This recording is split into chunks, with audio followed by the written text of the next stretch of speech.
Hello, dear patrons. We are here today with the irreplaceable Jordan Reed, who you will know very much in the voice, if not in the face, as the person who played Calvin Sanders in Camp Havenside, the first story to hit hemophobia. So it's been about a few months, roughly 4 or 5 months or so, since the wrap of Camp Havenside, and something that's been happening since that wrap occurred was that I've been thinking back to this tale that was 8 years in the making. I started writing it when I was 19, and thinking about it from where it was in the very beginning to where it finally terminated and is now kind of in its fully realized form. And that's already kind of surreal for me just to even know. But it also kind of makes me wonder the people who were involved in actually making this thing come to life, experienced it from the jump of its most finished form. And so I'm always kind of curious what those people perceived about the story, and I imagine a lot of you are as well. So for that reason, this is one of many little Ask Me Anything style interviews that you guys were charitable enough to contribute a lot of questions to. The first one, however, is one of my questions. It's, how are you doing, Jordan? Oh, I'm doing fine. Thank you very much. I have a new to me flavor of Waterloo. It's black cherry.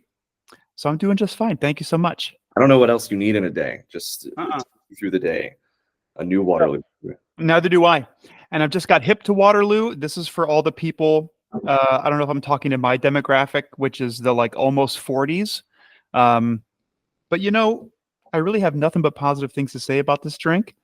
It's probably, in my opinion, in the bubble water family, it's the best one. It's the best one. So I'm doing just fine. Thank you for asking. Is it sparkling water then, is it? Oh yeah. Oh yeah. Nice. Oh yeah. I'm a bubbly addict myself. I definitely mess with some bubbly. I do like bubbly. I think they're very cute on the top, how it says like a little thing on the tab. Yeah. It'll say hello. It'll say what's up. Recently, I saw a zing. Thought that was kind of interesting. Oh, that's nice. These are the small joys of life. So one of the first questions that I got in from the patrons was, how was working on hemophobia different than working on other podcasts? Which I sort of find myself also curious about, because I obviously am in a much different position when it comes to the creation of the show than the actors were. So different. So different. I've been podcasting. I started podcasting with my wife in 2017 is when we started. And we have a show called Spooky Spouses, and we just chat. It's an excuse for us to hang out and just be together and talk and do whatever. And that's very casual. And then I had done some other, like, the only other shows I'd done that were like even remotely based in any sort of narrative, anything, was Myth Takes, which was, I forget what that whole genre of podcast is called, where you play D&D essentially, but it's not. Actual play podcast. Yeah.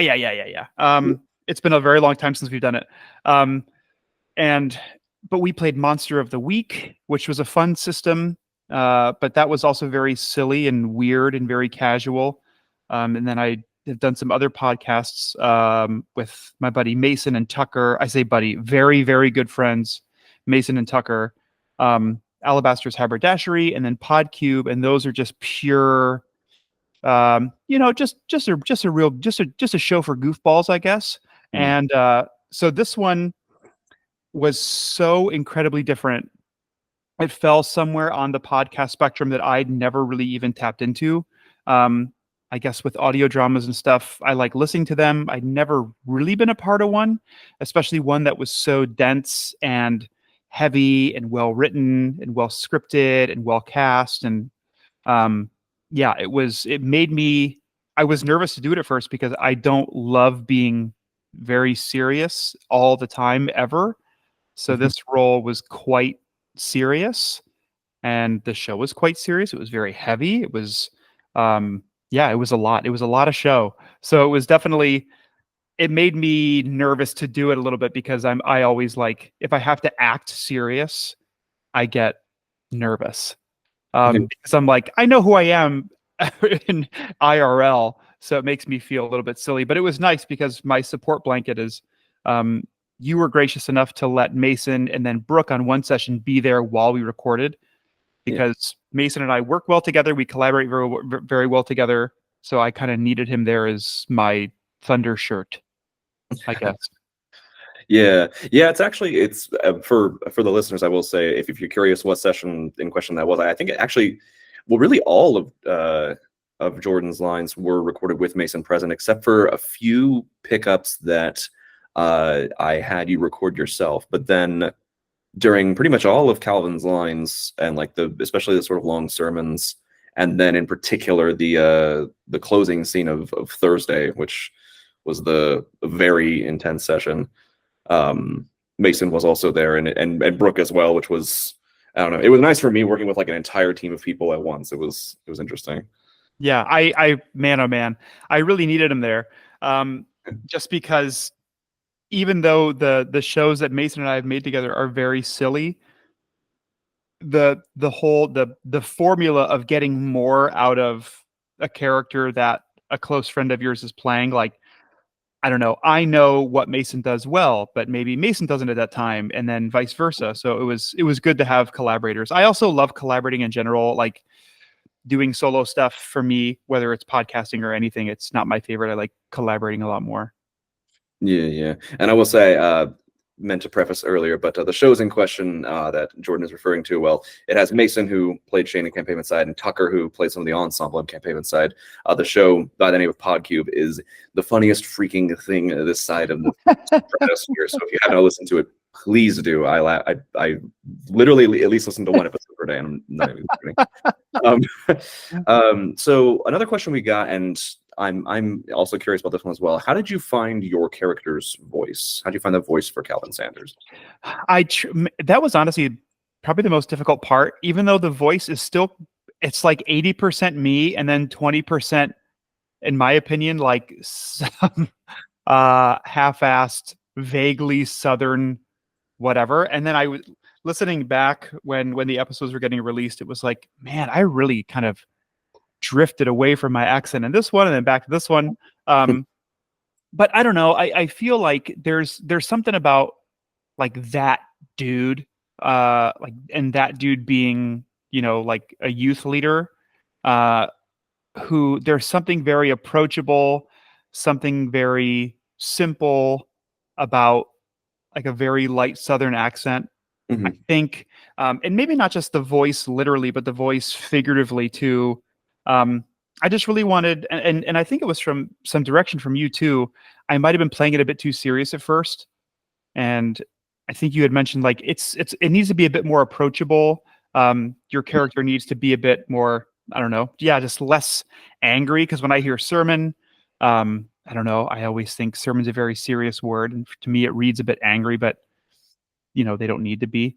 Uh, so finding the voice itself literally was quite easy, but then like falling into the character a little bit more took me more time because it took me a while to just sort of let go and sort of loosen my shoulders a bit and get into the character a little bit. Yeah, it's funny to hear you say that because I've gotten a lot of comments from friends of mine who have listened to the show specifically about your performance. Like I have a friend who's from Missouri, and she was like, whoever played that, like the guy who played that youth minister, like he friggin' nailed it. She was like, my instant impression was like that youth pastor from Camp Kanakuk or something, which is like a church camp in Missouri or something like that. And so I would also say that your experience working in comedy, in my opinion, your experience working in comedy kind of helped bring the ease into it, because Calvin was actually the hardest role to cast. I had a lot of people I had to say no to, or who kind of pulled out of the role, and I think it was because they were doing a little too serious. Whereas you brought the levity and sort of the ease and the average Jonas to it. That's good. Yeah, and that's well, and thank you. And then average Jonas is a great modifier, because that's definitely what I felt Calvin needed. Like in a weird way, like there was nothing that like special, I guess, about Calvin if you think about it. Like Mm. Calvin's there to do one thing. He's there to have fun. He's there to make sure everyone's having a good time and taken care of and accounted for and doing his thing. But Calvin to me also seemed like a very task-oriented person. I'm doing this thing, that thing's done. Now it's the next thing. Um, Not to say that Calvin didn't have dimensions, but I guess, yeah, very simple. Not necessarily forgettable, but very a bit more plain. And I think because I don't have a ton of acting experience, I tend to overact poorly. So yeah, it took me a minute to wiggle in. Yeah, well, that sort of actually does bring me to a question I was gonna ask a little bit later, but it does sort of come up here. Another question a patron asked specifically geared for you. How did you prepare for the role of being a youth minister? Which I know we kind of touched on as well, but I guess what was the way that you were able to ease into, not just that character, but also like in a way that job? Like, how did you prepare for that? So most of my 9 to 5 is talking to a lot of people who are 18 to 23. Mhm. Uh, I guess as it sits right now, I've been a professor for 10 years. Um, so like talking to a large group was something that like, even when you're teaching, even when you're doing whatever, even if you're like, traveling to a high school and you talk to a larger group of students, there's still a little bit of a performance that needs to happen. So I tapped into that. I tapped into my own experiences growing up. I did grow up going to church a lot. Mhm. I also like did the thing where I stopped going to church, and then when I was in high school and like like at 2000, I did that thing where like, oh, Christian bands are like getting punk now. You mean I can like I can like Slipknot and then also pray? So I got I got like I got really into it because my buddies were into it too, and then they had started a band, so I would join the band with them, and we like did the Christian like a Christian version of Thursday, sort of a thing in the early 2000s. So I had a lot of experience too, like with that sort of a youth minister, Mhm. because the church I grew up going to was very traditional. It was like, I don't know, like what is it? What's the one thing? The Cretaceous period? A Cretaceous period? Is that what it is? Cretaceous? The Cretaceous period. Okay, whatever it is. I'm also not that smart. I like went to like a Jurassic Christian church, Uh, quote unquote, where yeah. it was very, very weird and old and slow, but then this one was like hip and cool, and like, you could wear jean shorts. So I took a little bit from column A and column B, and then just talking to a large group, and seeming like Calvin had an idea for what he wanted his sermons to be about, but then there seemed to be like, I could picture Calvin on stage, going on a tangent here, but then trying to use words that Calvin typically wouldn't use, but like using those for like his sermon words, like big ones, or like words that he thought were really profound that he could walk away from afterwards going like, yeah, I used a couple big words. I used a couple SAT words today. Um, so yeah, growing up, going to church, and then my job now, and then yeah, like we all kind of know that character. The like, what is it? I don't even remember what show it was from, but that Steve Buscemi character. He said, "Hello, fellow kids," or whatever. He's like been Oh, modified. I know the meme, but I forget what show it's from. Maybe it was like Um, Portlandia or something. I don't remember, It might have been Portlandia, yeah. but that Uh, one. yeah. It's actually I also think, and again, this is just from my perspective, but your experience in improv uh also I think added a lot to the sermons. And that was another thing I was lacking in all the other people who had kind of auditioned for Calvin, was that like you were able to sort of, make it seem like what you're saying was offhanded, off the cuff, because it often literally was. Like you would have a comment here and there that was not part of the script at all, but like I don't think I cut a single one of them because I was like, this just fits, like it just works. Nice, good. Yeah, I'm glad. I'm really glad. yeah, yeah. 'Cause I also I don't like messing with people's work that much, but like I'm also a musician. Like that's part of my college job. Mhm, So a lot of what you have to do is take someone's work that they're very proud of and then do a little bit of light interpreting here and there. mhm. So I thought like, well, maybe this will be okay. And if you don't like it, then I'm sure he'll just chop it right out. Yeah, no, it definitely worked out. What about another question from the patrons? What about your character? What about Calvin? Did you most connect with, I guess, on an emotional level? I liked that Calvin cared a lot about people. But because that's something, I have to limit how many people and things I care about because, it can be pretty draining. If you're giving even like 1% of yourself to, I don't know, 30 people, then you're starting with 70. And then there's the people who you actually like truly care about, like your friends and family, your loved ones, whatever. So you have very little in the tank. And it seemed like Calvin was quite the opposite. Calvin was very everyone first, me second. And then I think that also, in my opinion, anyways, that kind of comes with the territory of being a youth leader or being a youth minister. Mhm. So I liked that part about Calvin a lot. I also liked that at the end of the day, Calvin, I think it was like, what was it? They were playing volleyball or something in a pool. Mhm. That one, Calvin was like, to me, that's when I thought Calvin was having the most fun. Um, and I could tell that Calvin also really liked to have some fun when he was able to let his hair down.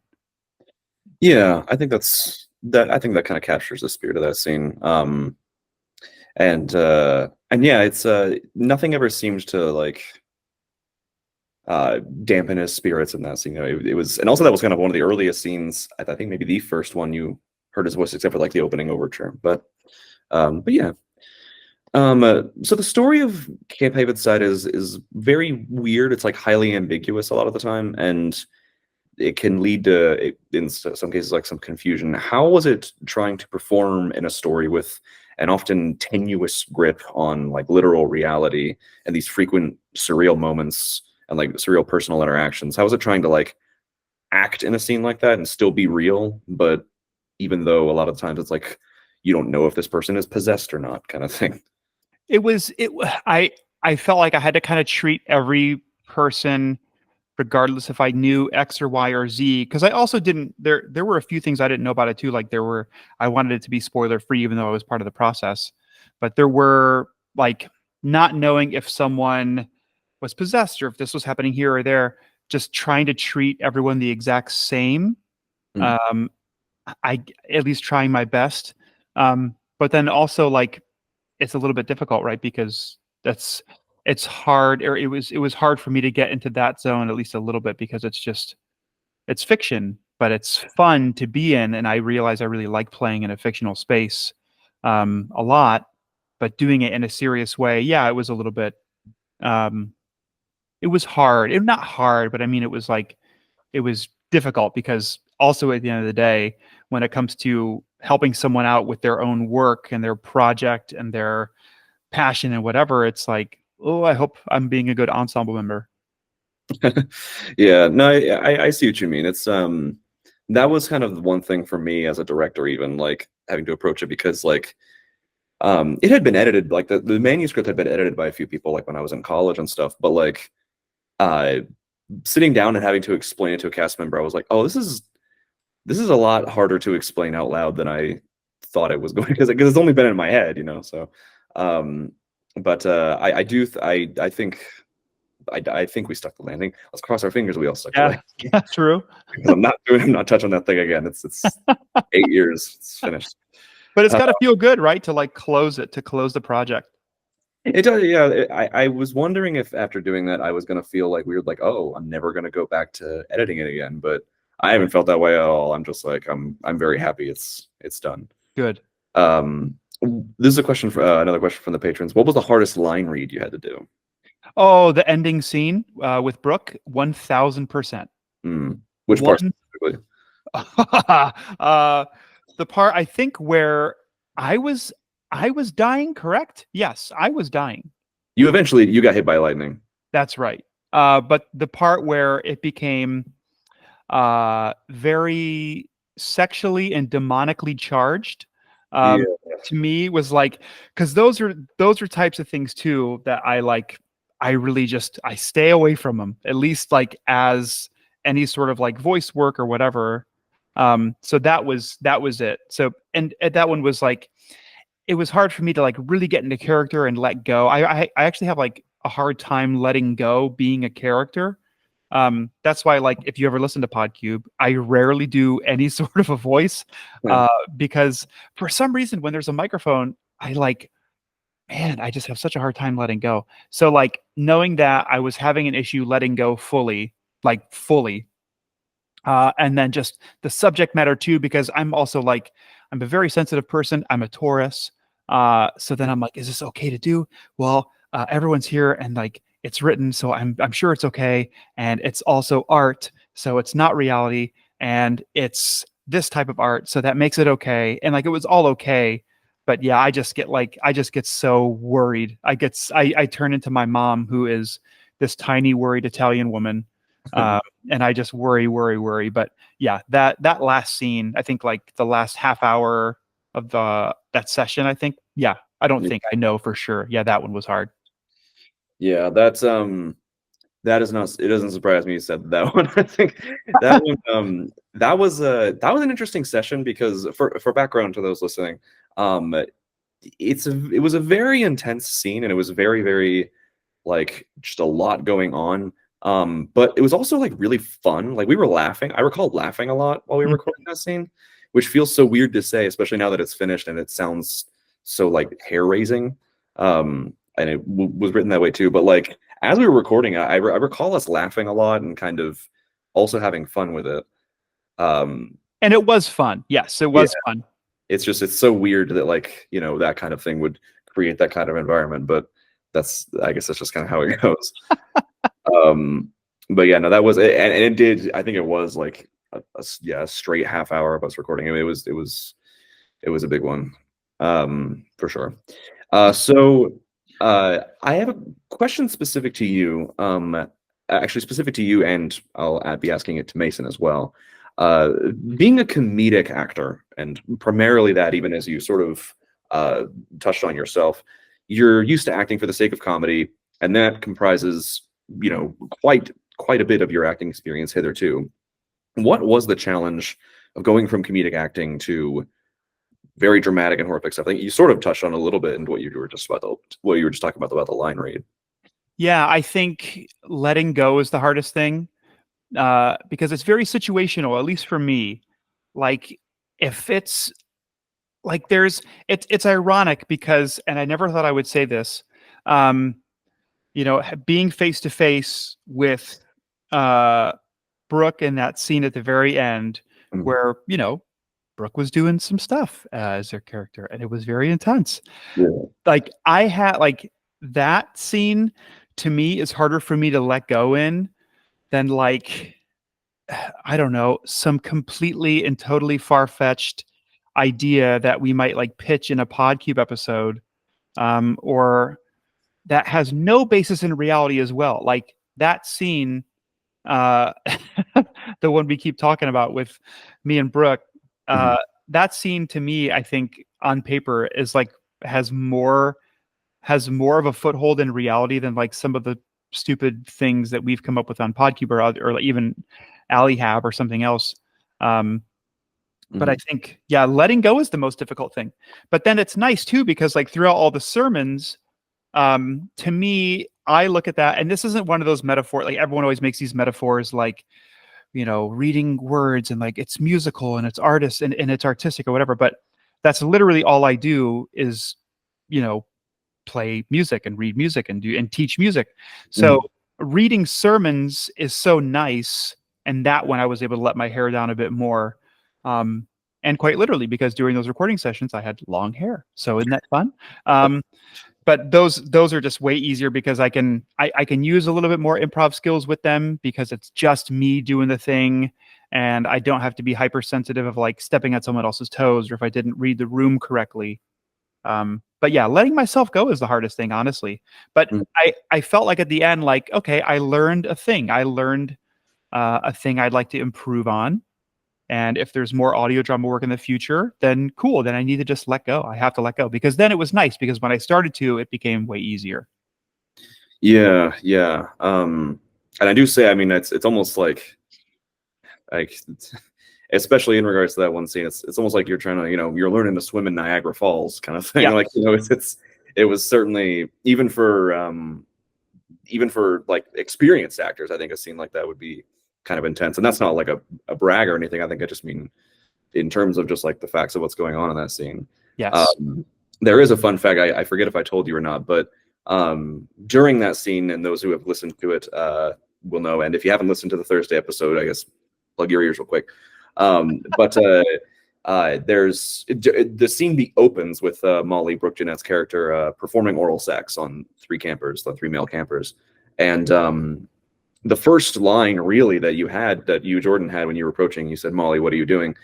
And Molly's response was, "Serving the Lord." But Brooke improvised something that was not in the script, and there was, I think she just thought of it really once we had already hit record. And she, inserted her thumb into the back of her throat to make it sound like, she was actively saying the line while performing oral sex. And Yes. Jordan's response, which I think was actually just actual Jordan's response, you just hear him kind of mutter, "Oh, Jesus Christ." And the astonishment in your voice was so authentic. I kept it in the episode. So like you hear it actually, like Jordan Reed's actual astonishment in that scene.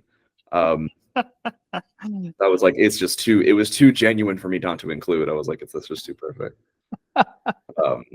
Yeah, and I will say, me personally, I'm curious about the Will of the Devil sermon. That was another one that we kind of had to heap a lot of time. It gets pretty intense and pretty um, fire and brimstone, so to speak. How was it recording that? Because that was, you talk about the sermon sort of being like you're acting safe space a little bit, and then that one gets pretty intense, perhaps more in the sound design, but even the acting of it. How was that for you? That was where I started realizing, like, okay, I need to just trust the process. I need to listen to everyone who's on the call. Because it's one of those things too, where like if you don't allow yourself to be vulnerable when whatever art you're in the middle of making calls for it, then you don't sell it well enough. And like it could be something that you really just truly don't believe in, which is not the case for the script. I really enjoyed the script, but like letting yourself go and learning how to become vulnerable in a situation, whether it's, you're acting or you're performing or you're doing whatever publicly. That one was fun to do because that's when I started to learn, oh, I need to like sell it. I actually have to just sell it more. And the way, like, I'll have certain students where it's like, how loud do you think you were playing? And they'll say, oh, like a 10. It's like, well, and then you also record it with their consent, of course. You're like, well, here it is. You play it back. And it's like, oh, I was actually playing like maybe a 5 or a 6. So realizing you have to go farther than what you think. That was nice too. That was really cool for me because I was able to draw some parallels between performance and practice and vulnerability and like having to get there sooner and like learning how to like use your vulnerability as a tool. And like it's kind of neat because it kind of there are parallels to the scene that you had just mentioned with Brooke, where like when we were recording it, it's really intense, and then we were laughing, and then it's back to being intense. So like learning how to open and close all these doors, or like push and pull all like the stops on an organ, and like get something different, then go back to where you were and get something different, and then etc. And it repeats and repeats. That was really cool, and I felt like there was a lot of that in that sermon as well, where like I'm getting there, I'm out of it. I'm getting back, I'm out of it. But yeah, learning how to like use your emotions as a tool and not as like an actual thing that has any bearing on reality or like, in your real life. That was really cool. That was really neat. Yeah, I like that metaphor a lot, actually, of the volume, how loud you think you're playing versus how much you are. Because that was really the big thing with the Will of the Devil sermon, and always has been, is managing the build of it, starting out in this normal, very gradually reaching this point of sort of hellish chaos. Yeah, I like the sort of, I like the metaphor of like you don't know how loud you're playing until you've like explored the range, kind of. But you capture the range really well. I remember us recording that and me listening to it and just being like, this is turning out just like I pictured.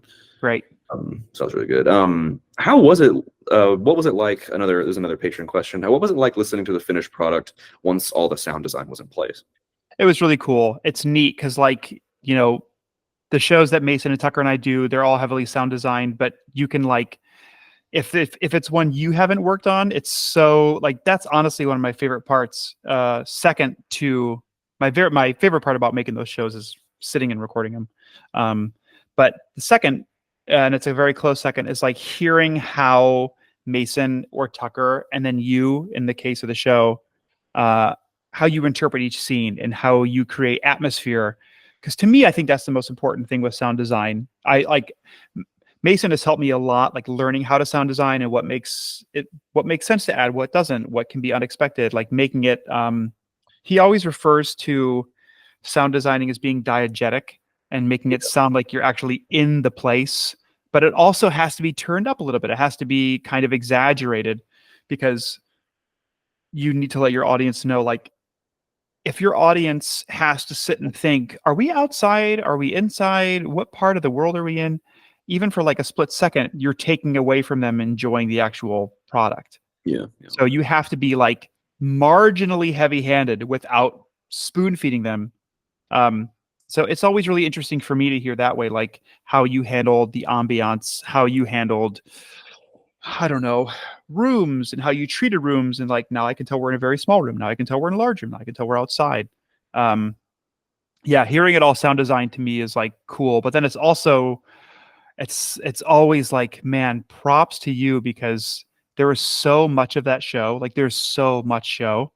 And I like even throughout the whole process, like literally from when you had asked me to do some line reads and do the stuff, and after we finished, I just kept thinking like, this is so much. This is such a big edit. Oh my gosh, this is such a big edit. So I also like, I love to sit back and hear it because like it has to feel so good to hit export and do whatever and like have either like an hour chunk done, which typically an hour show that can take anywhere from like 15, if not like 30 hours plus to sound design. I mean, it's an immense amount of work. So I love hearing it because I love knowing that, just how much work and time went into it. I'm glad to hear you say that. It was the sound design was definitely very difficult. I'll just say that. Yeah. Because I'm not really that good. Like Mason knows a lot more about sound design, and he's better at like diegetic stuff, and that's why I was frequently. I mean, you can ask him when you see him. Like, I was texting his ass off all the time of just like, okay, if the bit rate of this is like, but if I down the sample rate, is that going to make it be like, okay, it was like a whole thing. Yeah. How have your like just people, your friends, family, fans, whoever, reacted to your role in the show? Have you had any like odd reactions to a show like this? Or I haven't had any odd reactions, but the one person who reached out was my pal Liz.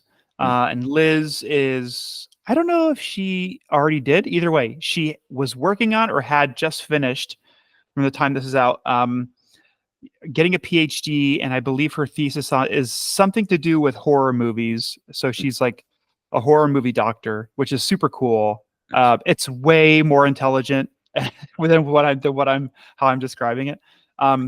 But I know that she really liked the show. She listened a lot, and she sent me a message one time and just saying how weird it was to hear me not, being, I guess like how I normally am and like actually be like playing a serious role. I think that was it. And I guess I realized like how not serious I am almost all the time to be like, oh, that was like your biggest thing was like, oh, it was weird to hear you be a youth minister. That was so bizarre. But then I know like she had more comments about the show at large. Like it was well written. It was scary. It was the whole idea of not being spoon fed, of hearing the monster, not seeing the monster, etc. And that whole concept. So yeah, those are some of the things I got, especially from Liz. nice. I really want to read that dissertation now. I feel like that's going to be. I know, me too. That'd be interesting as hell. Yeah. Okay, so we covered a lot of territory. The last question is another question from the patrons, and I saved it for last simply because I think it's the most important one. What's your Gilly plan? Rather, how would you fight Gilly if you came across it? I don't think I'd fight. I think I would lay down and pray for a very quick death. I would just lay down because it's like in a real world and in reality, maybe not you. I'm sure there are people who are very strong or who, know how to use tools or fashion a weapon. I know I'm almost 40 and I know my limits as a person. So I would just park it. I'd lay down and just do it. Just do it. Just do it. Just do it. Don't make a big show out of it. Yeah, just get it over with. Just do it.